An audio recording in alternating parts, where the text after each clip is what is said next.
समझ कर लेंगे और हम सब टोटल हम अपनी आत्मिक उन्नति करने पाएंगे।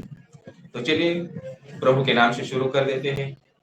यूहन्ना की किताब अध्याय 15 और वचन 1 से लेकर 11 तक। अभी फिलहाल मैं वचन पढ़ लेता हूं ब्रदर, लेकिन आगे को जब भी वचन लेने का जरूरत पड़ेगा मैं आपको बोल दूंगा, तो आप वचन ले लीजिए। देखिए चलिए यूहन्ना की किताब अध्याय 15 और वचन 1। यहाँ पर लिखा है, सच्ची दाखलता मैं हूँ और मेरा पिता किसान है। प्रभु कह रहे हैं, और इस वचन को हम जान कर लेंगे, इस वचन को हम समझ कर लेंगे कि यहाँ प्रभु यीशु मसीह जीवन का आधार निर्धारित कर रहे हैं। यहाँ प्रभु हमारे प्रभु यीशु मसीह कृषि जीवन का उपयोग यानी दाखलता और डालियों इसका इस्तेमाल करके हमें बता रहे हैं, समझा रहे हैं। और उस टाइम पे उसका भी हमको भूलना नहीं है।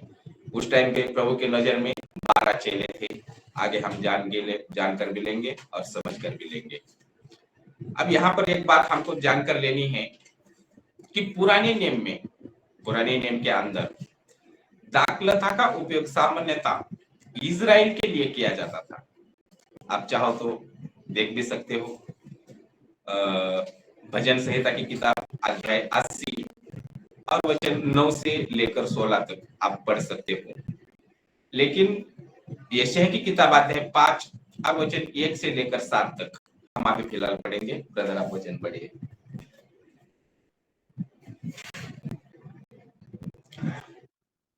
यशायाह अध्याय 7 वचन 1 से लेकर 7 तक।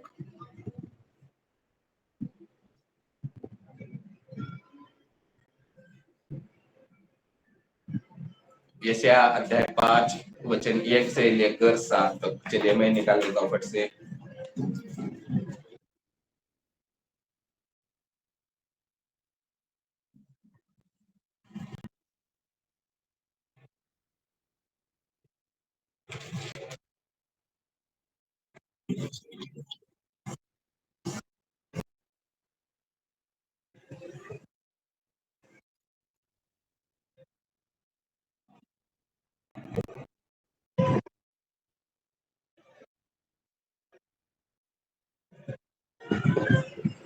जी, तो यहाँ पर हमने पढ़ लिया कि यहाँ अब मैं अपने प्रिय के लिए अब मैं अपने प्रिय के लिए और उनकी दाख की बारी के विषय में गीत गाऊंगा। यह एक अति उपजाऊ टीले पर मेरे प्रिय की एक दाख की बारी थी। उसने उसकी चट्टान उसने उसकी मिट्टी खोदी और उसके पत्थर बिनकर उसमें उत्तम जाति की एक दाख लगाई। उसके बीच में उसने एक बनाया और दाख के तब उसने में दाख निकले। कैसे निकले? उसमें निकम्मे दाख ही निकले। लेकिन हम पुराने नियम से देख रहे हैं कि पुराने नियम के अंदर ये दाखलता को इजराइलियों के लिए इन बातों के ऊपर दर्शाती है। तो हम इसको ही जान कर लेंगे कि अगर इसके रेफरेंस आगे अगर आपको और भी पढ़ने हैं तो यिर्मयाह की किताब अध्याय 2 वचन 21 आप पढ़ सकते हो, या यिर्मयाह की किताब अध्याय 12 वचन 10 आप पढ़ सकते हो। वहां पर भी यही बातें आपको मिलेगी। या यहेजकेल की किताब अध्याय 15 वचन 1 से लेकर 8 तक आप पढ़ सकते हो।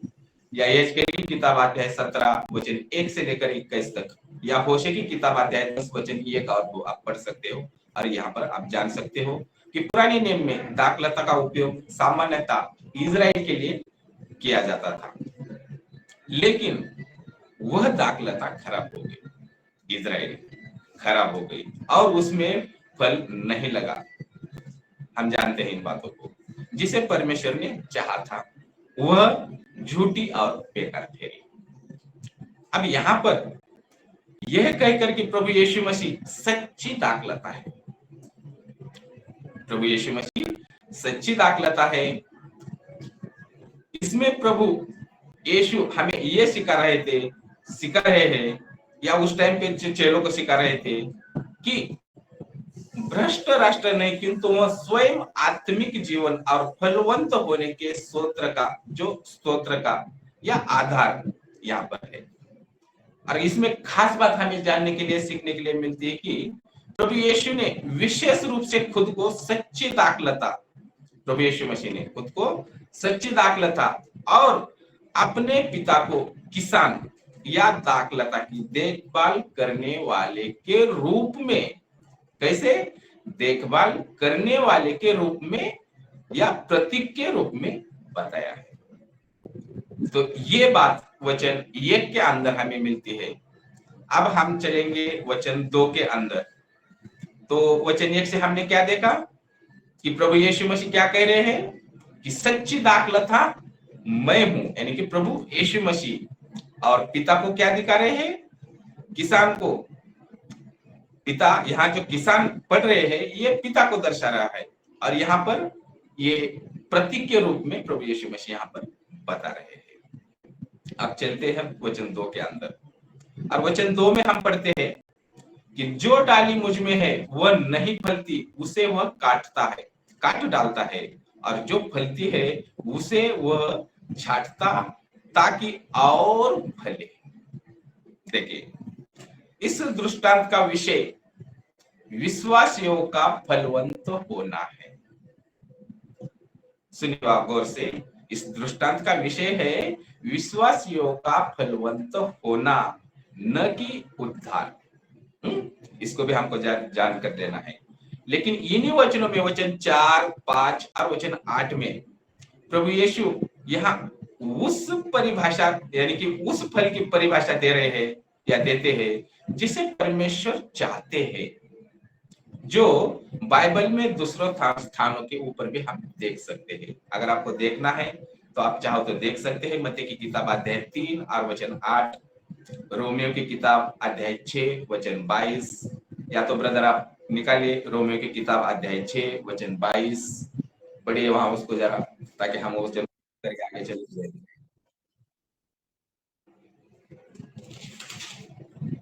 मत्ती 6:22।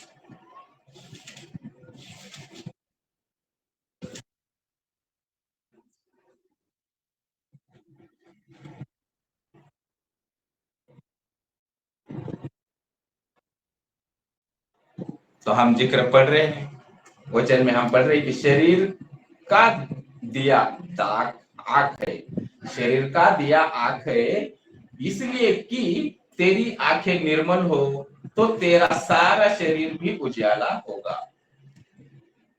मैंने मिस्टेक तो नहीं किया है? जरा एक मिनट देख लो, वचन तो मैंने गलत नहीं पढ़ा है। मैं मेरे से मिस्टेक हो गया है। रोमियो की किताब अध्याय 6 वचन 22 ब्रदर ने पढ़ा, लेकिन मैं निकाला हूँ इधर मत्ती में, कोई बात नहीं। चलिए एक मिनट, वचन में निकालू। रोमियो की किताब अध्याय 6 और वचन 22 मैं आपके लिए पढ़ देता हूँ। एक ही मिनट, हम रोमियो 6:22। हाँ, देखिए मैं आपके लिए पढ़ लेता हूँ। यहाँ पर लिखा है कि परंतु आप पाप से स्वतंत्र होकर और परमेश्वर के दास बनकर तुमको फल मिला है जिससे पवित्रता प्राप्त होती है और उसका अंत अनंत जीवन है। तो बाइबल के अंदर दूसरी जगह पर भी इसका हमें जिक्र मिलता है, और भी बहुत सारी जगह है।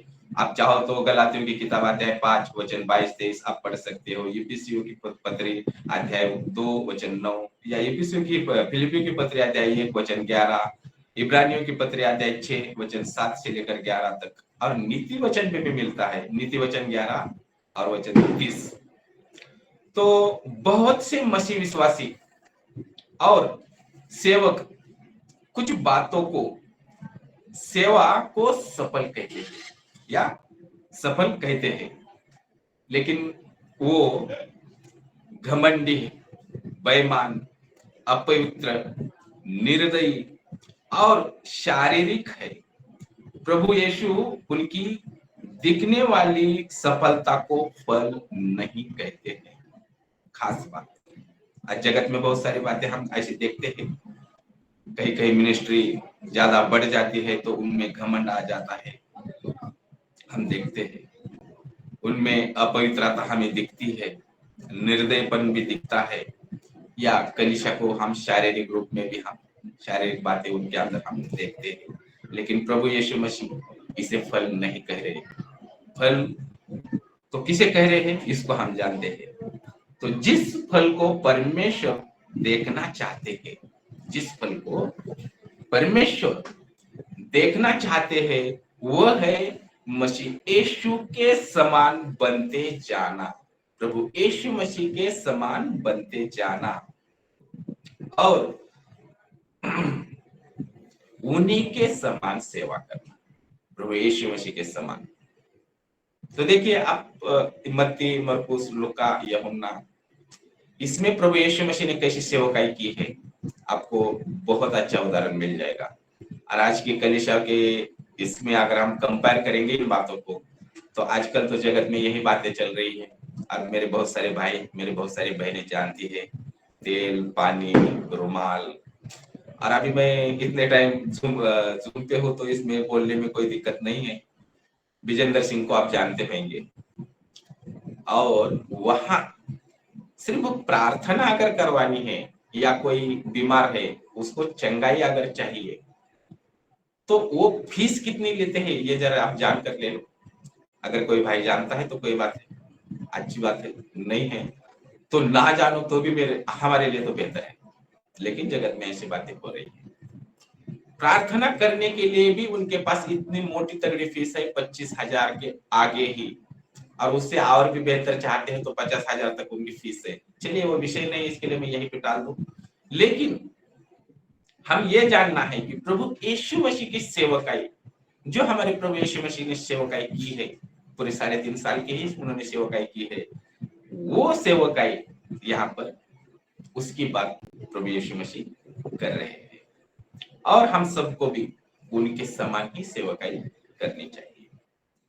और खास बात हम सीखते हैं कि दाखलता में 2 प्रकार की डालियां होती है। वचन में भी हम पढ़ रहे और जानकर ले रहे हैं।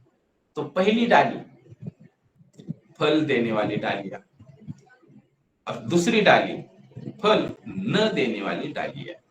और इसको आपको रेफरेंस में पढ़ना है तो फल देने वाली डालियों के बारे में अगर आपको पढ़ना है तो यूहन्ना की किताब अध्याय 15 वचन 2 आप पढ़ सकते हैं, या यूहन्ना की किताब अध्याय 15 वचन 8 आप पढ़ सकते हैं। और फल देने वाली डालियां तो यूहन्ना की किताब 15 और वचन 2 और यूहन्ना की किताब अध्याय 15 वचन 6 आप पढ़ के देख भी सकते हैं। चाहे तो नोट करके रख लिए, बाद में आराम से पढ़ लीजिए। हालांकि उस संदर्भ में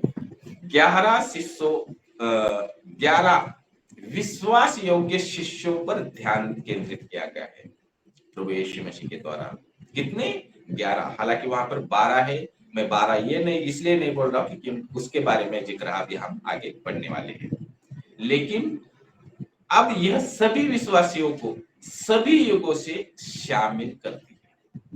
आज के भी युग में जो आज हम मसीह में आए हैं, आज भी हम इसके अंदर शामिल होते हैं।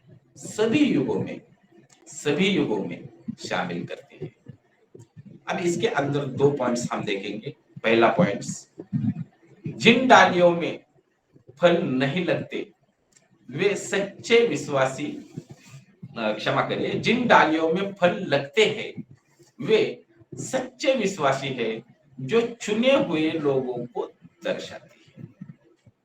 और दूसरा पॉइंट, जो डालियां फल नहीं देती है वे है जो विश्वास करने के दावा तो करते हैं, यानी कि वो विश्वास करने का दावा तो करते हैं लेकिन उनमें फल की कमी इस बात को दर्शाती है कि उन्होंने कभी भी उद्धार नहीं पाया था। और उन्होंने कभी भी उद्धार नहीं पाया था, मतलब कि वे चुने हुओं में से नहीं है और उनमें कोई वास्तविक जीवन भी नहीं है। विशेष रूप से तत्काल संदर्भ में नहीं, उस टाइम के यहूदा विचार में भी था, यहूदा भी विचार में था। इसके लिए मैं पहले बोला कि 11 आगे का जिक्र आगे हमको मिलेगा। और इस संदर्भ में यहूदा भी विचार में था प्रभु यीशु मसीह के। लेकिन कल्पना उन सभी तक फैली हुई है जो मसीह यीशु में विश्वास का पेशा बनाते हैं, लेकिन वास्तव में उद्धार प्राप्त नहीं करते हैं। तो यहाँ पर एक का जिक्र हम देख रहे हैं, यहूदा इस्करियोत का, और ये 12 चेले उस टाइम पे प्रभु यीशु मसीह इनको संदर्भ में रख करके बात कर रहे थे। और आज के डेट में आज भी जितने भी मसीह विश्वासी भाई है, सच्चाई के साथ खराई के साथ प्रभु के साथ चल रहे हैं, आज के डेट में वो भी प्रभु के संदर्भ में उसी टाइम पे लागू होते हैं। चलिए, तो ये हमने वचन 2 को हमने अभी जान लिया है, और अब देखेंगे वचन 3 को। अब हम जानकर ले लेते हैं। देखिए, मैं आपके लिए वचन भी पढ़ता हूँ। वचन 3, तुम तो उस वचन के कारण जो मैंने तुमसे कहा है शुद्ध हो, प्रभु कह रहे हैं। लेकिन इस वचन को हम अभी जान कर लेंगे कि जब परमेश्वर के वचन को सही रीति से एक इंसान के मन में, हृदय और विवेक पर लागू किया जाता है, तब शुद्धता प्राप्त होती है। अगर इसके ऊपर आपको वचन चाहिए तो ब्रदर पढ़िए यूहन्ना की किताब अध्याय 13 वचन 10। देखिए यूहन्ना 13:10।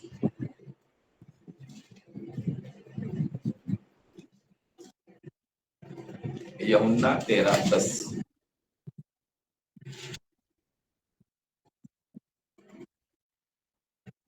हाँ,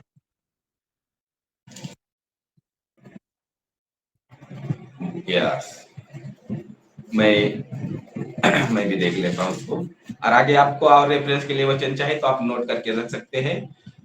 यूहन्ना की किताब अध्याय 17:17, इफिसियों की पत्री अध्याय 5:26, पहला पत्रस अध्याय 1 वचन 22, या भजन संहिता 119 और 9 से लेकर 11 तक आप नोट करके रखिए, और बाद में आप आराम से इसको पढ़िए। लेकिन यूहन्ना की किताब अध्याय 13 और वचन 10, इसको मैं अभी अब इससे बात हम करेंगे। देखिए 13:10 में लिखा है, यीशु ने उससे कहा, जो नहा चुका है उसे पांव के सिवाय और कुछ धोने की आवश्यकता नहीं, परंतु वह बिल्कुल शुद्ध है, और तुम शुद्ध हो, परंतु सबके सब नहीं। तो इस वचन में हमें क्या मिल रहा है कि प्रभु यीशु मसीह क्या कह रहे हैं? सबके सब शुद्ध नहीं। तो हमने बात जानी ना कि यहाँ पर यहूदा इस्करियोत की भी बात हो रही है, और हम अच्छे से जानते हैं कि यहूदा इस्करियोत शुद्ध नहीं था। और बाकी के 11 और वो वचन में हम पढ़ रहे हैं कि तुम तो उस वचन के कारण जो मैंने तुमसे कहा है शुद्ध हो। अब वचन 4 की तरफ हम चलते हैं, और आप चाहे तो वचन वापस और पढ़ लीजिए। 17 भी मैं आपके लिए पढ़ लेता हूँ। देखिए यही यूहन्ना की किताब अध्याय वचन 17, हाँ वचन 17 अध्याय 17 और वचन 17, इसको भी हम देख लेते हैं। देखिए, सत्य के द्वारा उन्हें पवित्र कर, तेरा वचन सत्य है। यूहन्ना की किताब अध्याय 17 और वचन 17। तो इस वचन में यह बात हमें जानने के लिए मिल रही है। अब हम चलते हैं वचन 4 की तरफ। देखिए वचन 4 में लिखा है, तुम मुझ में बने रहो और मैं तुम में, जैसे डाली यदि दाखलता में बनी न रहे तो अपने आप से नहीं फल सकती, वैसे ही तुम भी यदि मुझ में बने रहो तो, मैं वचन को फिर से, वैसे ही तुम भी यदि मुझ में बने न रहो तो नहीं फल सकते। देखिए यहाँ पर प्रभु यीशु मसीह ने बने रहने, इसका अर्थ क्या होता है इसको हम पहले जान लेते हैं। पृथ्वी पर एक स्थान है जहां विश्वासियों को मसीह में बने रहना है।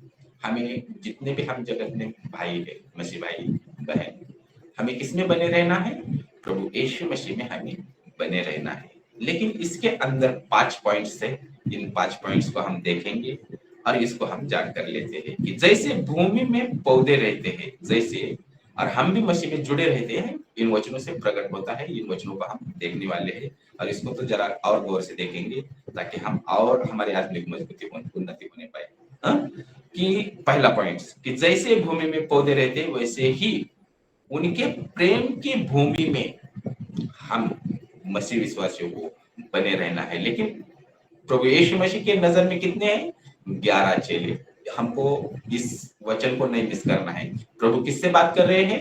टोटल 12 चेलों से बात कर रहे हैं, उसमें से 11 चेलों की बात हो रही है। और वो कैसे हम मसीह में बने रहेंगे, और वो भी उस टाइम पे, तो इसके लिए हम वचन पढ़ेंगे इफिसियों की पत्री अध्याय 3 वचन 17। तो ब्रदर वचन आप पढ़िए, इफिसियों अध्याय 3 और वचन 17।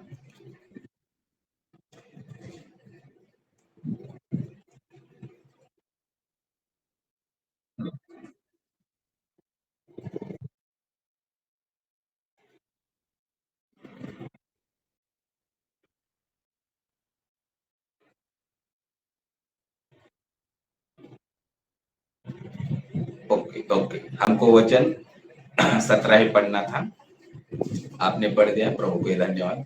वचन में लिखा है कि और विश्वास के द्वारा मसीह तुम्हारे हृदय में बसे, कि तुम प्रेम में जड़ पकड़कर और नींव डालकर, तो हमें मसीह में कैसे पकड़े रहना है, तो ये प्रभु यहाँ पर हमें बता रहे हैं। और वचन में हम क्या पढ़ रहे हैं, तुम मुझ में बने रहो। कैसे बने रहेंगे, तो वचन में हम पढ़ रहे हैं विश्वास के द्वारा।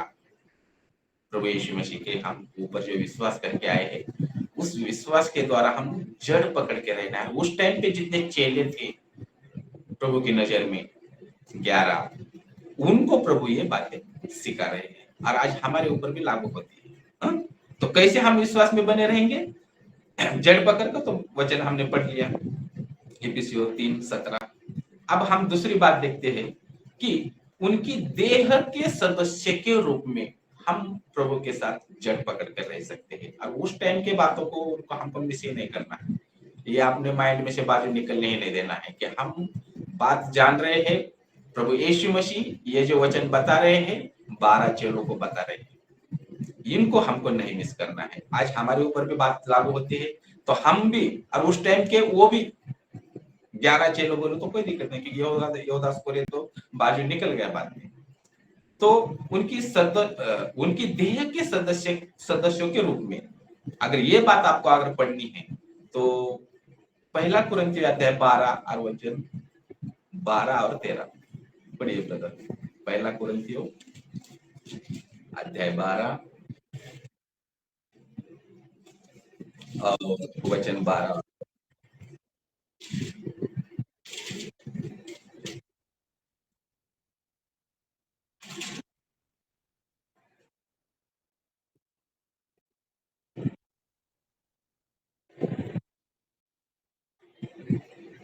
13 में।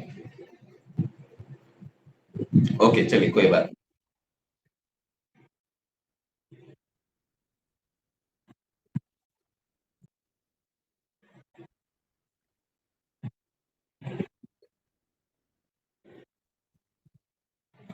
उनकी देह के सदस्य के रूप में हमें मसीह में मजबूत होना है। और वचन 13 में बात हमें मिलती है, लेकिन हम 12 से ही पढ़ेंगे, क्योंकि जिस प्रकार से देह तो एक है, देह तो हम पूरी समस्त मसीह, हम जितने अभी यहाँ हैं और जगत में जितने भी हम मसीह भाई है, हम सब एक देह है।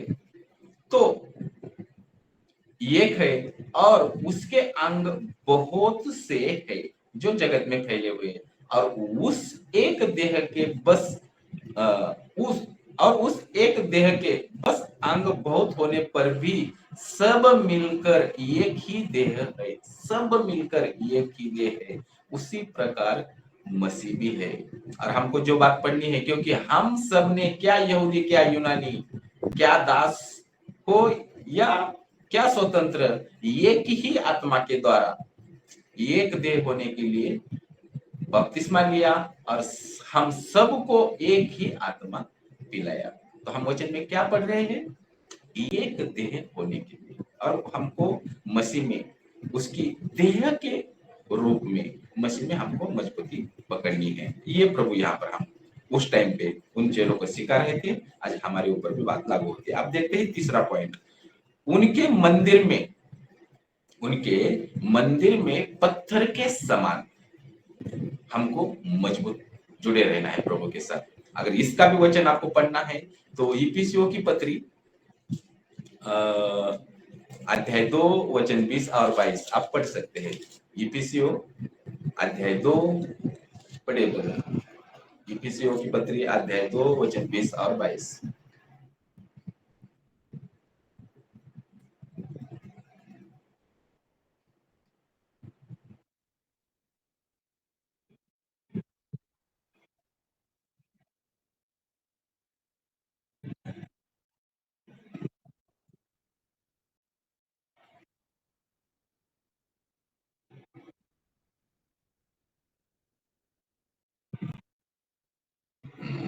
हम क्या पढ़ रहे हैं? और प्रेरितों और भविष्यवक्ता की नींव पर, देखिए कितनी बड़ी बात है, प्रेरित और भविष्यवक्ताओं की नींव पर, जिसके कोने का पत्थर मसीह यीशु स्वयं ही है, बनाए गए हो। कौन? हम सब। अब उस टाइम के संदर्भ में कौन है? 11 चेले। इसको हमको मिस नहीं करना है, जिसमें सारी रचना एक साथ मिलकर प्रभु में एक पवित्र मंदिर बन जाती है। तो हमको कैसे जुड़े रहना है प्रभु के साथ? उसके मंदिर में पत्थर के समान मजबूत बनना है हम। और चौथी बात हमें मिलती है कि डालियों, दाखलता में और डालियों के रूप में, ये चौथी पॉइंट्स हमको मिलता है। और पांचवा पॉइंट्स मिलता है उसके घराने के सदस्यों के रूप में। वाह, कितनी बड़ी बात! उसके घराने के सदस्यों के रूप में। अगर ये बात आपको पढ़नी है तो इब्रानियों की किताब अध्याय 3 और वचन 6 आप पढ़िए ब्रदर। इब्रानियों 3:6।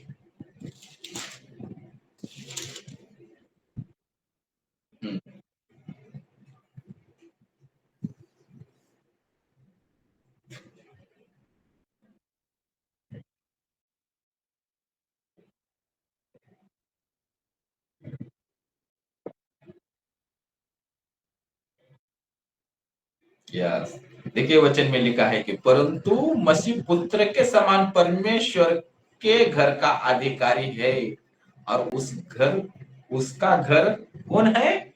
उसका घर हम हैं, परमेश्वर के घराने के सदस्यों के रूप में। परंतु मैं फिर से पढ़ देता हूं, देखिए, परंतु मसीह पुत्र के समान परमेश्वर के घर का अधिकारी है, और हम, और उस घर का, हम, क्षमा करें, और उसका घर हम है। तो हम कौन है? परमेश्वर के घराने के। और यदि हम साहस और अपनी आशा के घमंड पर अंत तक दृढ़ता से स्थिर रहे, तो हम कैसे प्रभु में जुड़े रहना है? उसके घराने के सदस्यों के रूप में। और जो परमेश्वर के घराने का जो सदस्य बन जाता है, तो फिर बात ही कुछ अलग रहती है। हम अपने अड़ोस पड़ोस वालों से देख लीजिए और अपना कंपेयर उनके साथ करिए।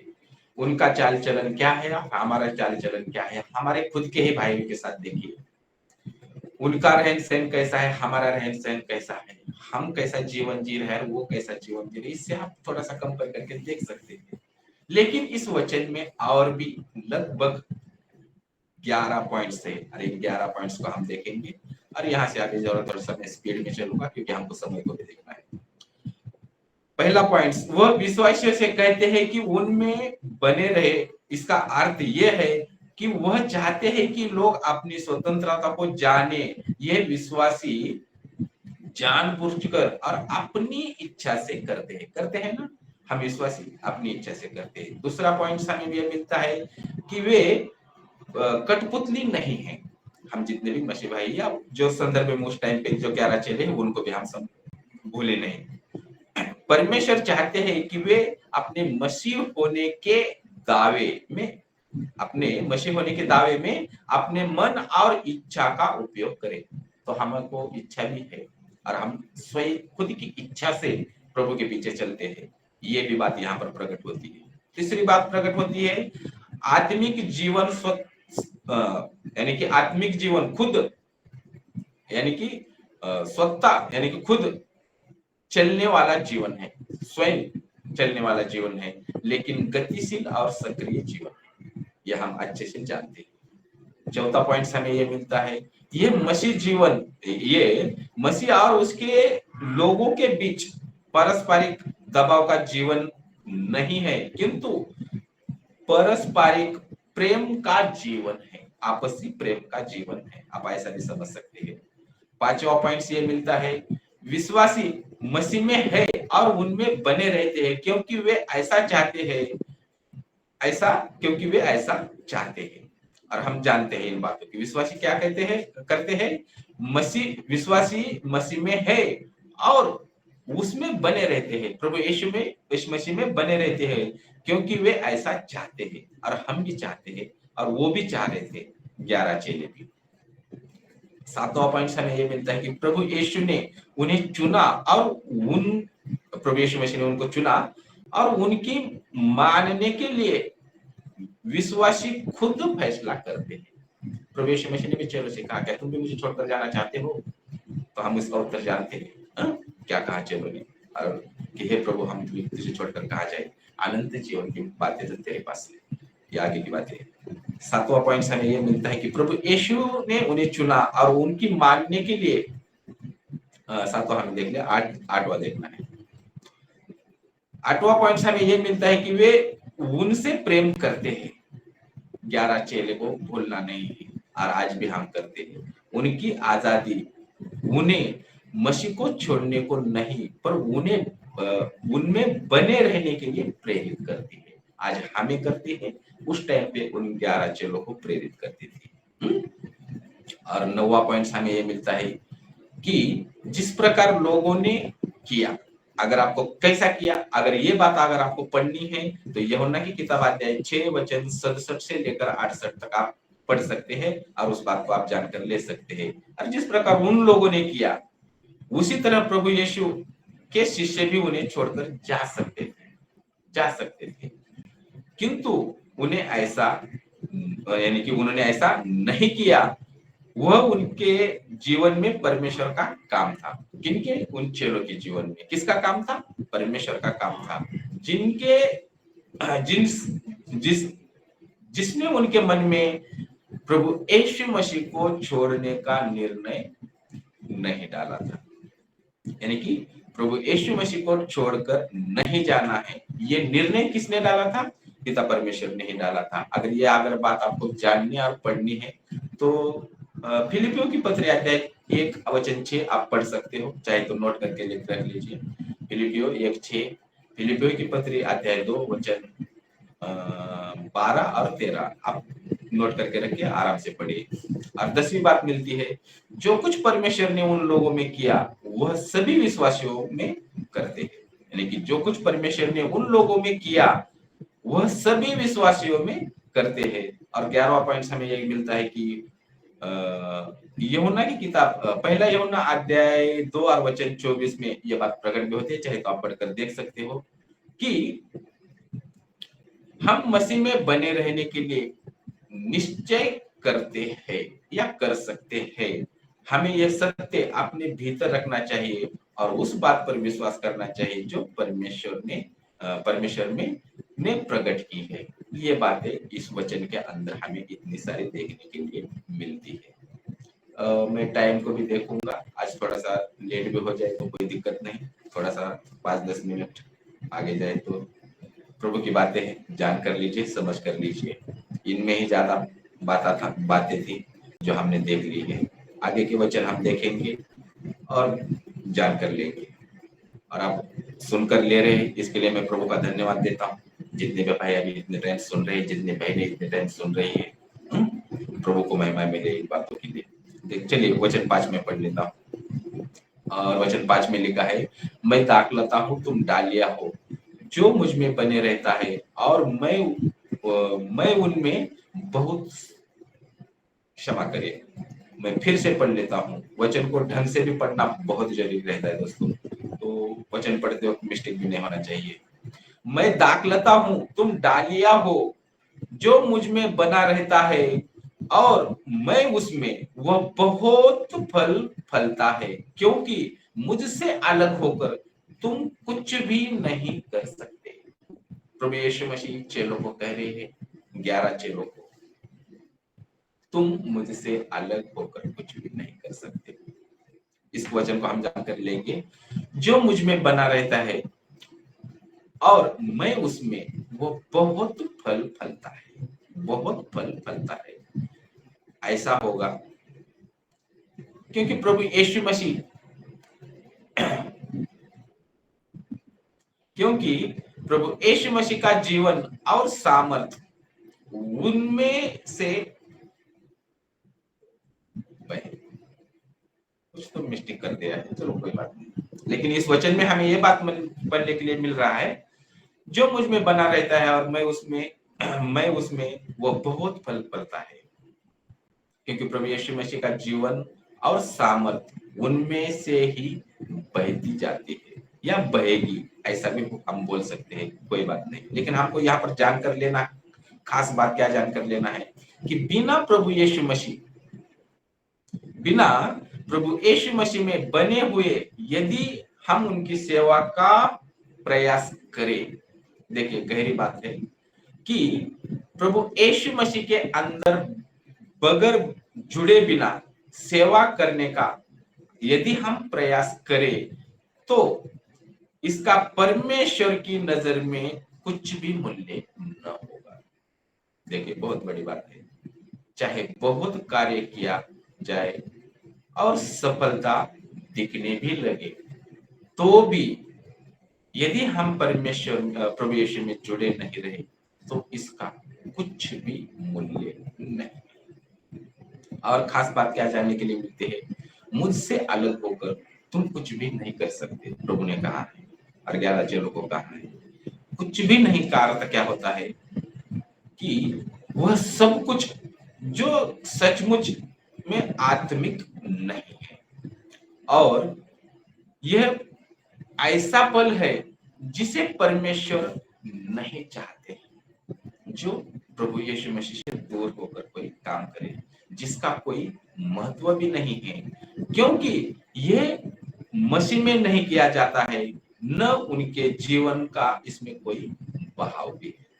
तो बहुत बड़ी बात है यहाँ पर हम सीखने के लिए मिली है।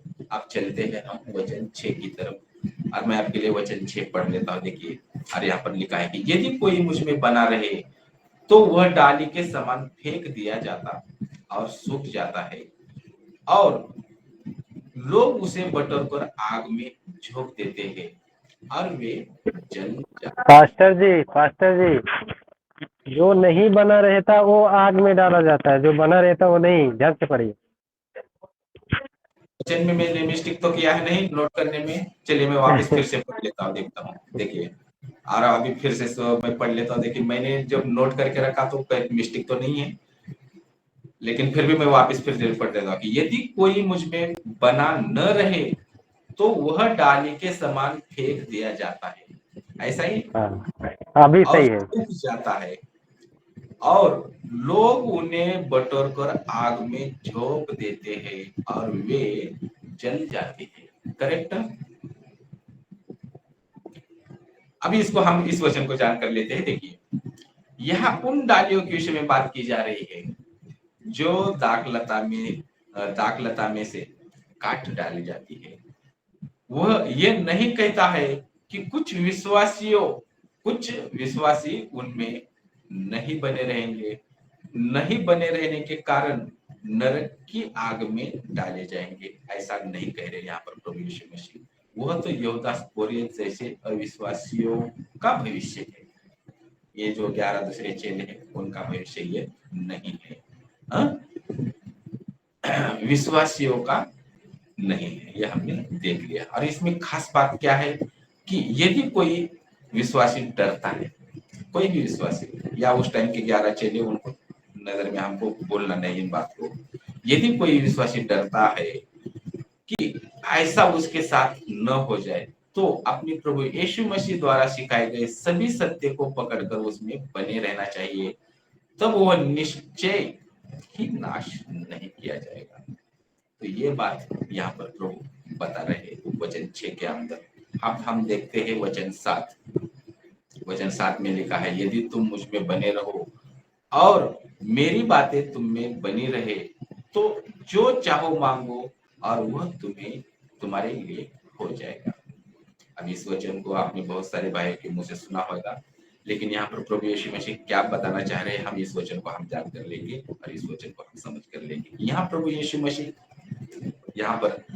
यीशु मसीह ऐसा तरीका नहीं बता रहे हैं जिसके द्वारा संसार की नजर में विश्वासी सफल हो। ये तरीका प्रभु यीशु मसीह यहाँ नहीं बता रहे, या धनी हो जाए या पृथ्वी पर सभी आनंद और आराम को प्राप्त करे, ये भी नहीं बता रहे। तो फिर बता क्या रहा है? तो प्रभु यीशु मसीह यहाँ पर बता रहे कि यहाँ आत्मिक सफलता और प्रभावशाली प्रार्थना के लिए विषय कह रहे हैं। प्रभावशाली प्रार्थना के विषय कह रहे हैं। परमेश्वर के वचन द्वारा चलाए जाने वाले मसीह, परमेश्वर के वचन के द्वारा चलाए जाने वाले मसीह अपने प्यारे प्रभु यीशु मसीह द्वारा सिखाए गए तरीके से प्रार्थना करे। अगर ये बात आपको उदाहरण के रूप में अगर देखनी है तो आप देख सकते हैं मत्ती की किताब अध्याय 6 वचन 9 से लेकर 13 तक, कुलंसियों की पत्री अध्याय 3 वचन 16 से लेकर 17 तक, और पहला यूहन्ना अध्याय 5 वचन 14 से लेकर 15 तक आप देख सकते हैं। अब हम चलते हैं वचन 8 की तरफ, और वचन 8 को मैं आपके लिए पढ़ रहा हूँ। देखिए, मेरे पिता की महिमा इसी से होती है, मेरे पिता की महिमा इसी से होती है कि तुम बहुत सा फल लाओ, तब ही तुम मेरे चेले ठहरोगे। प्रभु यीशु मसीह 11 चेलों को बता रहे हैं, आज हम उसमें, आज हम भी ऐड होते ही लागू होते हैं हमारे ऊपर भी ये बात कि मेरे पिता की महिमा इसी से होती है कि तुम बहुत सा फल लाओ, तभी तुम मेरे चेले ठहरोगे। तब नजर में 11, आज हम पूरी मसीहत जो हम प्रभु यीशु मसीह के ऊपर विश्वास करके चल रहे हैं, और इस वचन को हम जानकर लेते हैं। अगर हम फल ला रहे हैं तो ये हमारे आदर के लिए बिल्कुल नहीं। अगर हम किसी को सुसमाचार सुना करके मसीह में ला रहे हैं तो ये हमारे आदर के लिए नहीं बल्कि परमेश्वर के लिए ये बात। और खास बात, दूसरे शब्दों में विश्वासियों में प्रभु यीशु मसीह के कार्य के द्वारा परमेश्वर को महिमा मिलती है। सबसे बड़ी खास बात, अगर इन बातों का अगर आपको पढ़ना है तो आप नोट करके रख सकते हो, आप देख भी सकते हो। मत्ती की किताब अध्याय 5 वचन 16, पहला कुरिन्थियों अध्याय 1 वचन 31, और पहला कुरिन्थियों अध्याय 4 वचन 7, अध्याय 10 और वचन 31 भी, और फिलिपियों की पत्री अध्याय 1 वचन 11 आप पढ़ के देख सकते हो। लेकिन खास बात, लेकिन जो व्यक्ति लोगों से आदर पाना चाहता है, जो भी व्यक्ति लोगों से आदर पाना चाहता है, इसमें कि फलवंत होने के विषय में उसके अपने कुछ विचार है, तो वह अभी तक जैसा परमेश्वर चाहता है वैसा फल उत्पन्न नहीं कर रहे हैं। आज भी जगत में ये बात हो ही रही है। ये इतनी बातें इस वचन में प्रकट होती है। वचन 8 को हमने अभी पढ़ लिया है। अब हम पढ़ते हैं वचन 10 और वचन क्षमा करें वचन 9 हम पढ़ लेते पहले 9 में रखा। और वचन 9 में लिखा है कि जैसा पिता ने मुझसे प्रेम रखा वैसे ही मैंने तुमसे प्रेम रखा, मेरे प्रेम में बने रहो। वचन 9 में हम पढ़ रहे हैं, और इस वचन में बहुत गहरी बात है कि जिस प्रकार पिता का प्रेम हमारे प्रभु यीशु मसीह के लिए है, जिस प्रकार हमारे पिता का प्रेम प्रभु यीशु मसीह के लिए है, उसी तरह मसीह का प्रेम उनके शिष्यों के लिए, जो उस टाइम पे 11 थे, आज हम सब भाई। और वह गहरा, सच्चा, अनंत कालिक, वो वर्णन से बाहर और अद्भुत है। तो ये बात इस वचन के अंदर हमें प्रकट होती है। अब हम चलते हैं वचन 10 के अंदर, और वचन 10 को हम पढ़ेंगे। अब मैं आपके लिए पढ़ लेता हूँ कि यदि तुम मेरी आज्ञाओं को मानोगे तो मेरे प्रेम में बने रहोगे, जैसा कि मैंने अपने पिता की आज्ञाओं को माना है और उसके प्रेम में बना रहता हूँ। देखिए, इस वचन को आज भी हम जान कर लेते हैं और इस वचन को भी हम समझ कर लेते हैं कि जो लोग प्रभु यीशु मसीह से प्रेम करते हैं वे उनकी आज्ञाओं को मानते हैं और जो उनकी आज्ञा मानते हैं वे उनके प्रेम में बने रहते हैं। और खास बात, यहाँ एक ऐसा प्रेमी जोड़ा है, प्रभु यीशु मसीह, उस टाइम पे के 11 चेले, आज हम अपने आप को वहां पर जोड़ के देख लो। यहाँ एक ऐसा प्रेमी जोड़ा है जो उनके लिए मायने रखता है, जो इस प्रेम के अंदर है, लेकिन इस प्रेम के बाहर रहने वाले हमारे इस प्रेम को समझ नहीं सकते हैं। जो हम प्रभु के साथ जुड़े हुए हैं, तो हमारे ही अविश्वासी भाई इन बातों को नहीं समझ सकते हैं, ये मुझे कहना है। जो हमें प्रभु यीशु मसीह के लिए ये प्रेम है। और इसी के अंदर 3 पॉइंट्स मिलते हैं, हम 3 पॉइंट्स को देखेंगे और आगे चलेंगे। और खास पॉइंट से परमेश्वर के प्रेम के इस नए रहने के स्थान में विश्वासियों को स्थिर रहना है, या स्थिर रहना होगा। और उस टाइम 11 चेलों को मिस नहीं करना है। और जो वह कहते हैं उसे करने से घर के मालिक से उसे करने से घर के मालिक से जान पहचान बढ़ती है। मेरे से मिस्टेक हो रहा है, कोई बात नहीं, क्योंकि बातें मैं नोट करके रखता हूँ और उसको हर एक बात स्मरण रखना मुश्किल रहता है, इसके लिए बातें नोट करके रखी रही। और दूसरी बात क्या मिलती है, ध्यान देने वाली बात, कि आज्ञाकारिता के कारण आज्ञाकारिता के कारण स्वयं पिता के प्रेम में बने रहे, और विश्वासी भी उसी प्रकार उनके प्रेम में बने रहे। और तीसरा बात क्या मिलता है, कि निसंदेह कुछ विश्वासियों को दूसरों की तुलना में अधिक आज्ञाकारी है, और आज भी है, बहुत सारे हैं। निसंदेह बहुत विश्वासी दूसरों की तुलना में अधिक आज्ञाकारी है, लेकिन इसमें 2 बातें हमको मिलती है, ये आज्ञाकारिता के ऊपर। लेकिन वे सभी पूरी तरह से आज्ञाकारी नहीं है। जहां पर इसी बात को संदर्भ के हम साथ चलेंगे, कि उसमें 11 चेले आज्ञाकारी थे, लेकिन एक चेला यहूदा इस्करियोती आज्ञाकारी नहीं था। वो कैसे, आप अच्छे से जानते हैं। और दूसरा, कि सभी पूर्ण रीति से आज्ञा मानने वाले भी नहीं है, जैसे यहूदा इस्करियोती। और खास बात, जिस सीमा तक हम आज्ञाकारी है, उसी सीमा तक हम उसके प्रेम का अनुभव कर भी सकते हैं।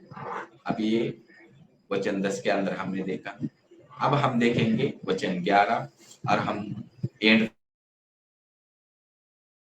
तक आ गए हैं। ये लास्ट वचन है, बस मैं समाप्ति तक आ गया हूँ। प्रभु का धन्यवाद कि प्रभु ने समय के साथ साथ चलाया है। वचन 11 मैं आपके लिए पढ़ रहा हूँ। देखिए, मैंने ये बातें तुमसे इसलिए कही कि मेरा आनंद तुम में बना रहे, प्रभु यीशु मसीह का आनंद, और तुम्हारा आनंद पूरा हो जाए। और इसके अंदर बहुत ही खास बात हमें आज सीखने के लिए मिलने वाली, कि मेरा आनंद तुम में बना रहे। प्रभु यीशु मसीह अपने 11 चेलों को कह रहे हैं। और हम जानते हैं कि प्रभु यीशु मसीह दुखी पुरुष थे। कैसे? यशायाह 53 वचन 3, ब्रदर पढ़िए, यशायाह 53 वचन 3, इसको जरा हम अच्छे से जान कर लेंगे।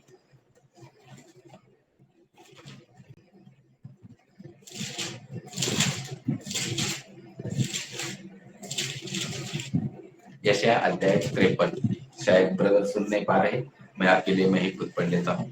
चलिए देखिए, यशायाह अध्याय 53 और वचन 3 में लिखा है, मैं आपके लिए पढ़ लेता हूँ।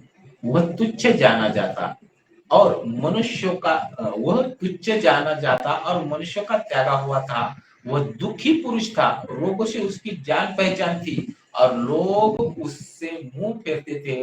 वह तुच्छ जाना गया और हमने उसका मूल्य न जाना। तो हम जान रहे हैं ना, प्रभु यीशु मसीह दुखी पुरुष थे। इसके अंदर हमें 2 बातें मिलती है, कि सुसमाचारों के में लिखा हुआ है, यानी कि मत्ती, मरकुस, लूका और यूहन्ना, कि प्रभु यीशु मसीह रोए। हम जानते हैं बाइबल के अंदर सबसे छोटा वचन है। आप चाहो तो पढ़ सकते हो। यूहन्ना की किताब अध्याय 11 और वचन 35, वहां पर लिखा है प्रभु यीशु मसीह रोए। हाँ? लेकिन हम ये कभी नहीं पढ़ते कि प्रभु यीशु मसीह हंसे। मत्ती, मरकुस, लूका, यूहन्ना चारों किताबों में हमें ये पढ़ने के लिए नहीं मिलता है कि प्रभु यीशु मसीह हंसे। ये हमें पढ़ने के लिए मिलता है? बिल्कुल नहीं मिलता है।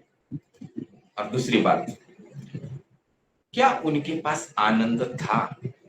आप भी पूछ सकते हो, क्या प्रभु यीशु मसीह के पास आनंद था?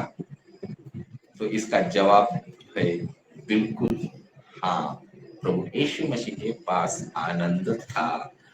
एक गहरी भीतरी आनंद जिसका बाहरी बातों से कोई संबंध नहीं। और इस बात को अगर आपको पढ़ना है तो लूका की किताब अध्याय 17 और वचन 13, आप चाहो तो पढ़िए, नोट करके रखिए, आराम से पढ़िए। या लूका की किताब अध्याय 10 और वचन 21, आप आराम से बाद में शायद से पढ़िए। अब देखिए यहाँ पर हम तीसरी बात हमें यहाँ पर मिलती है, यह एक ऐसा आनंद था जो परमेश्वर की इच्छा के प्रति पूर्ण आज्ञाकारिता के कारण था। देखिए, और कैसे, अगर इस बात को अगर पढ़ना है तो यूहन्ना की किताब अध्याय 4 वचन 34 आप पढ़ सकते हो। और इसमें आपको यही पढ़ने का मिलेगा कि एक ऐसा आनंद जो परमेश्वर की इच्छा के प्रति पूर्ण आज्ञाकारिता के कारण था। आप चाहो तो पढ़ के देख सकते हो। और चौथी बात हमें यहाँ पर मिलती है कि वह चाहते हैं कि हम सभी का अनुभव करें।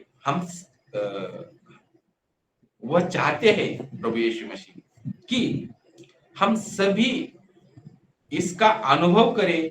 परमेश्वर की बातों को मानना एक ही तरीका है। और कौन सा? परमेश्वर की बातों को मानने का एक ही तरीका है, तो इसका अनुभव को जानना, इस अनुभव को जानना कि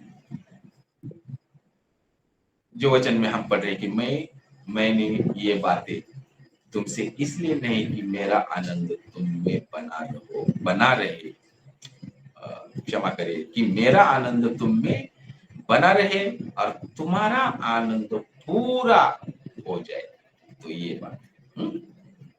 अब हम चलते हैं पांचवी बात। बस मैं एंडिंग पे आ गया हूँ, 5 मिनट लगेंगे ज्यादा से ज्यादा या 2 मिनट। यदि हमारे विवेक निरंतर हमें परमेश्वर की आज्ञा नहीं मानने का दोषी ठहराते हैं तो यह आनंद कैसे बना रह सकता है? ये आप भी सोच सकते हैं इस बात को। और छठी बात, इसलिए हम अपने परमेश्वर की आज्ञाओं को मानना सीखे। लेकिन यह तब भी हो सकता है जब परमेश्वर की आत्मा हमारे अंदर हो। अगर अभी तक आपने परमेश्वर पिता से पवित्र आत्मा नहीं पाया है तो प्रार्थना करें, वो हम सभी को अवश्य पवित्र आत्मा देंगे। तो ये बातें हमने देखी यूहन्ना की किताब अध्याय 15 और वचन 1 से लेकर 11 तक वचन हमने पढ़े। और इतनी बातें इसके अंदर हमें जानने के लिए मिलती है और सीखने के लिए मिलती है। और प्रभु यीशु मसीह ने ये टोटल बातें अपने चेलों को बताई है, समझाई है। और संदर्भ में 12 चेले हैं, उसमें से एक यहूदा इस्करियोती जो अविश्वासी भी ठहरा। इसके लिए वचन में हमने बहुत सारी बातें जानी भी है और समझी भी है। और फिर हमें कैसे प्रभु में बने रहना है, ये हमने डालियों की, जो डाली मुझ में है वो नहीं फलती उसे वो, जो डाली मुझ में है और नहीं फलते उसे वो काट डालता है, जो फलते हैं उसे वो छांटता है ताकि और फले। इसको भी हमने अभी जान कर लिया है। तो मैं उम्मीद करूंगा कि प्रभु ने आपके दिल से बातें की होगी और इन बातों को जानने के लिए प्रभु ने सहायता की होगी। और मैं उम्मीद करता हूं कि ऐसे ही बातें जब भी मुझे दोबारा मौका मिलेगा, आप ऐसे ही अपने उपस्थिति दर्ज करके इन बातों को जानकर और समझकर और सीख कर के लिए तत्पर रहें। यही मैं प्रभु से प्रार्थना भी करता हूँ। तो इन बातों के लिए मैं फिर से एक बार हमारे प्रभु यीशु मसीह का लाख लाख धन्यवाद करता हूँ। आपने इन बातें जानी समझी।